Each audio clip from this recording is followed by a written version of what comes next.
अस्ति El Clasico हेरियो र गेमभन्दा अगाडि लामिन यामालको स्टोरी पनि हेरियो र त्यसले गर्दा म्याड्रिड प्लेयरलाई कति एफेक्ट पर्यो त्यो अनुसारको एफेक्ट पिचमा पनि हेरियो र गेमपछि जुन पनि जस घमासान भयो त्यो पनि हेरियो। अब यो भनेको एल क्लासिकोमा भइराख्ने चिजहरू हो। पहिला पनि जस सर्जियो रामोसले आफ्नो नेसनल टिमको क्याप्टेन पुयललाई झापड हानेको थियो र यस्तै कुराहरूले पनि जस बार्सा र रियल म्याड्रिडको चाहिँ राइभलरी चाहिँ रेलेभेन्ट बनाइरहेको छ। जस कुनै पनि एउटा टिमले चाहिँ लगातार 1-2 सिजन मजाले पुरै डोमिनेट गरेर जितिरहेको त्यस्तो छैन। एक वर्ष एउटा जितिरहेको छ भने अर्को वर्ष अर्कोले जितिरहेको थियो। तर यो सबै भइराख्दाखेरि चाहिँ आखिर अब घाटा कसलाई?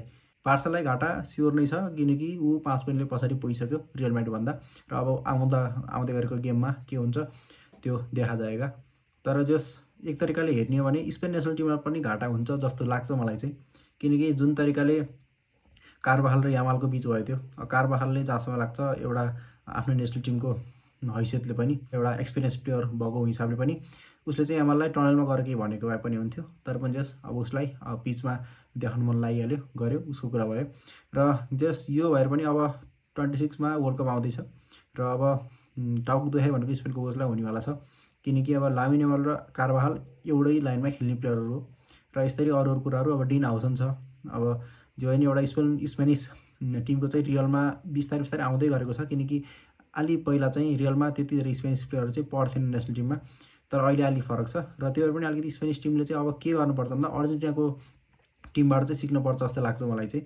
2020 को वर्ल्ड कपभन्दा अगाडि अर्जेन्टिनाको टिमको प्लेयरहरू उनीहरू वर्ल्ड कप क्वालिफायरमा आफ्नो देश जान्थे, खेल्थे, यता कोपा अमेरिकामा भयो जान्थे, खेल्थे, एक आपसमा जस राम्रै भइरहेको हुन्थ्यो, केमिस्ट्री मिलिरहेको हुन्थ्यो। तर उनीहरू जब क्लबमा जान्थे उनीहरूको जहाँसम्म लाग्छ मैले थाहा पाएअनुसार उनीहरू क्लबमा त्यति धेरै भिड थिएनन् प्लेयरहरू।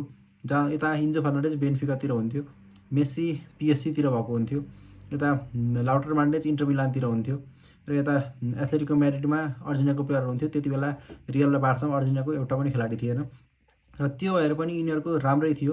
तर पनि जब 2020 को वर्ल्ड कपमा अर्जेन्टिनाले खतरा खेलिदियो त्यहाँपछि जुन तरिकाले अर्जेन्टिनाको प्लेयरहरू मार्केटमा बिग्न थाले, त्यो बिग्न थालिसकेपछि चाहिँ अहिले लगभग इन्जो फर्नान्डेज र म्याकअलिस्टर प्रायः भेटिरहेको छन्।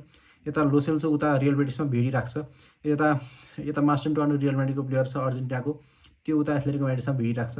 र चाहिँ अहिले चाहिँ अलिकति अर्जेन्टिनाको प्लेयरहरूको चाहिँ क्लास चाहिँ बढी भइरहेको छ।